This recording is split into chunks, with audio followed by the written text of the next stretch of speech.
Hi guys! Ngayon lilinisan natin yung bag na ito. Ayan. So ang gagamitin natin, pinaghalo ko na siya. Dishwashing na liquid. Tapos baking soda. Ayan. Susubukan natin dito sa bag na madumi. Ayan. So yung brush na ginamit ko, hindi ko na to ginagamit ha. Kaya, siya na rin yung ginagamit ko dito. Ayan. Nakita ko lang din to, kaya titignan ko kung effective ba talaga. Since mahilig tayo sa mga ukay-ukay na bag, so kapag nakabili tayo, tas may mga ganitong mga dumi-dumi, so re-remedyohan lang natin. Kasi since ukay nga, hindi naman bago yun, swerte na lang kung like very new yung ating nabili. Hindi na tayo magaganito-ganito, diba? Uy, ayun nga, oh. Like, hindi naman talaga siya yung mga maduming-madumi na. Yung itim na itim ba? Like dito, oh. Hindi na talaga yan matatanggal. Pero yung mga minimal stain, kayang-kaya niyang tanggalin. Ayan. Uy, nagbago talaga siya, oh. Ang laki ng pinagbago. Ayan. Susubukan natin banda dito. Effective nga pala siya talaga. Pinaghalong baking soda and dishwashing liquid lang ito mga sis.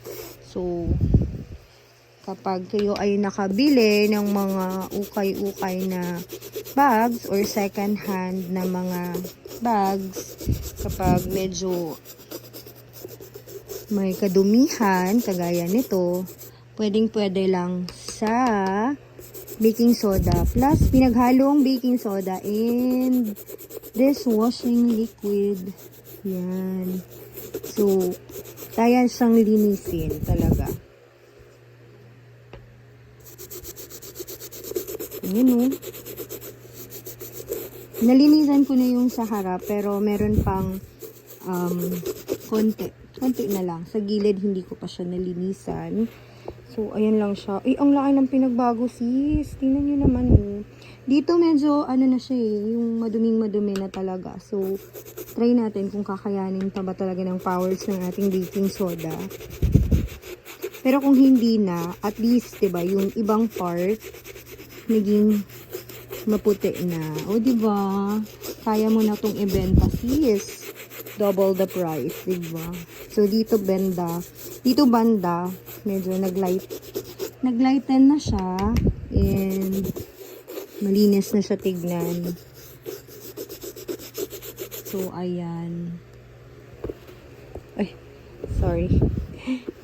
So, ayan. Tingnan natin sa harapan. Kasi sa kanina, nilinisan ko na siya kanina eh. So, dito tayo sa baba, bandang baba. O, kita niya, madumi pa. And, syempre, lilinisan din natin. Kasi sa bandang dito, naanuhan ko na yan kanina. Nag-try kasi ako. Kung legit nga ba, eh, napansin ko, legit talaga siya, sis. Kaya, ganito din ang gawin nyo kapag nakabili kayo ng mga second hand na mga bags. Especially, mga white. Kasi, dun yung medyo madumi talaga. And super nice pa naman ang leather niya. As in, no cracks. Walang cracks kasi. Diba kasi yung mga bag sa ibang bansa, kapag malamig kasi, nagka-cracks talaga yan. Ito ang solid. Ang tibay. Hindi siya nagka-cracks. Parang makapal na leather ito. So, ayan. Uy, in fairness effective yung ating soda. Though yung mga masyadong madumi na talaga, yung kapit na talaga sa bag. Ay, ito, natanggal pa siya. Ulit-ulitin lang talaga. Ayan, natanggal pa. Baka dito sa, ay, natanggal din. Matatanggal din pala talaga siya. Kasi kanina mga sis, nag-brush na ako dito. Pero kailangan lang talagang masipag kang mag-brush para matanggal talaga siya. Oo, natatanggal siya. Kailangan din ibabad-babad, no? O, ayan. So, ibabad-babad lang siya. So, ayan mga sis. Ipapakita ko din yung after nito para makita nyo na legit si baking soda and pinaghalong baking soda at saka dishwashing liquid. So, legit siya. So, ayan. Sa mga mahihilig dyan ng mga second hand na bags.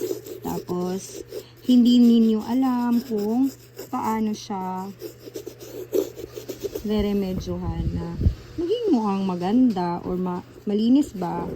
Malinis siya tignan. So, ay, ang laki ng pinagbago. In fairness, ha? Oh, diba? Oh.